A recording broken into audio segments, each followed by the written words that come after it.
Hi there guys, in this video I will show you how to block and unblock someone on BiP Messenger.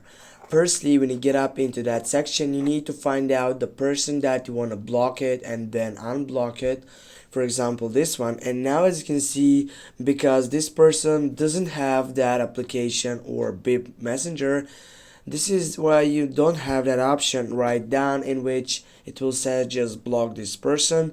Here as you can see, you have just to report this contact, but if you report it, it will just not getting up if you block it. This is why if you have the chance to block it, simply it will be right down, and then you're gonna just tap block and that person will gonna be blocked. And then you need simply to go up to your sections and go to your settings, and right after that you need to go for the third selection, blocked contacts, and here you're gonna find out that contacts, and then you need simply to tap to unblock, and simply it will be unblocked automatically.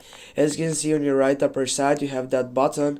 If you tap on it, here also you're gonna be able to block again, but as you can see, I don't have any friends right now. This is why it doesn't show nothing on this setup. Thanks for watching. Don't forget to hit that like and share the video. See you soon.